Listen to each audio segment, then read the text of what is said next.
गणेश जी की खीर वाली कहानी। एक बार गणेश जी एक छोटे बालक के रूप में चिमटी में चावल और चमचे में दूध लेकर निकले। वो हर किसी से कह रहे थे कि कोई मेरी खीर बना दो, कोई मेरी खीर बना दो। एक बुढ़िया बैठी हुई थी, उसने कहा ला मैं बना दूं। वह छोटा सा बर्तन चढ़ाने लगी, तब गणेश जी ने कहा कि दादी माँ छोटी सी भगोनी मत चढ़ाओ, तुम्हारे घर में जो सबसे बड़ा बर्तन हो वही चढ़ा दो।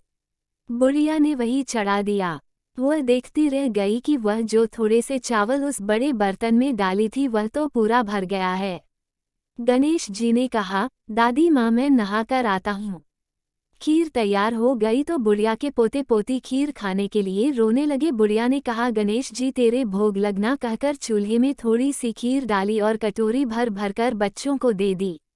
बुढ़िया की पड़ोसन ऊपर से देख रही थी तो बुढ़िया ने सोचा ये चुगली कर देगी, तो एक कटोरा भरकर उसे भी पकड़ा दिया। बेटे की बहू ने चुपके से एक कटोरा खीर खाए और कटोरा चक्की के नीचे छुपा दिया। अभी भी गणेश जी नहीं आए थे। बुढ़िया को भी भूख लग रही थी, वह भी एक कटोरा खीर का भर करके किवाड़ के पीछे बैठकर एक बार फिर कहा कि गणेश जी आपके भोग लगे कहकर खाना शुरू कर दिया। तभी गणेश जी आ गए। बुढ़िया ने कहा, आजा रे गणेशिया खीर खा ले, मैं तो तेरी ही राह देख रही थी। गणेश जी ने कहा, दादी माँ मैंने तो खीर पहले ही खा ली। बुढ़िया ने कहा, कब खाई? गणेश जी ने कहा, जब तेरे पोते पोती ने खाई तब खाई थी, जब तेरी पड़ोसन ने खाई तब खाई थी, और जब तेरी बहू ने खाई तब भी खाई थी, और अब तूने खाई तो मेरा पेट पूरा ही भर गया।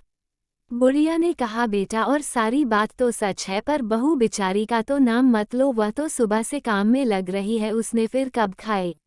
गणेश जी ने कहा, चाची के नीचे देख झूठा कटोरा पड़ा है, और तूने तो मेरे भोग तो लगाया, वह तो वैसे ही खा गई। बुढ़िया ने कहा, बेटा घर की बात है, घर में ही रहने दो, अब बताओ बची हुई खीर का क्या करूं? गणेश जी ने कहा, नगरी जी जिमा दो। बुढ़िया ने पूरी नगरी जिमा दी, फिर भी बर्तन पूरा ही भरा था। राजा को पता लगा तो बुढ़िया को बुलाया और कहा, क्यों री बुढ़िया, ऐसा बर्तन तेरे घर पर सोवे अच्छा लगे या हमारे घर पर सोवे? बुढ़िया ने कहा, राजा जी आप ले लो। राजा जी ने खीर का बर्तन महल में मंगा लिया। लाते ही खीर में कीड़े मकोड़े बिच्छू कचले हो गए और दुर्गंध आने लगी। ये देखकर राजा ने बुढ़िया से कहा, बुढ़िया बर्तन वापस ले जा, जा तुझे हमने दिया। बुढ़िया ने कहा, राजा जी आप देते तो पहले ही कभी दे देते, ये बर्तन तो मुझे मेरे गणेश जी ने दिया है। बुढ़िया ने बर्तन वापस लिया, लेते ही सुगंधित की हो गई। घर आकर बुढ़िया ने गणेश जी से कहा, बची हुई खीर का क्या करें? गणेश जी ने कहा, झोपड़ी के कोने में खड़ा खोदकर गाड़ दो, उसी जगह सुबह उठकर वापस खोदेगी तो धन के 2 चरे मिलेंगे। ऐसा कहकर गणेश जी अंतर्ध्यान हो गए। जाते समय झोपड़ी के लात मारते हुए गए तो झोपड़ी के स्थान पर महल हो गया।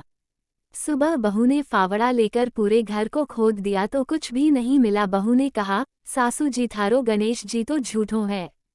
सास ने कहा, बहू मारो गणेश झूठों तो नहीं है, ला मैं देखूं। वो सुई लेकर खोजने लगी तो टन टन करते 2 धन के चरे निकल आ। सास ने कहा, गणेश जी तो भावनाओं का भूखा है, ये गणेश जी जैसा आपने बुढ़िया को दिया वैसा सबको देना। विनायक जी की कहानी कथा कहने वाले, हुनकार भरने वाले और आसपास के सुनने वाले सबको देना।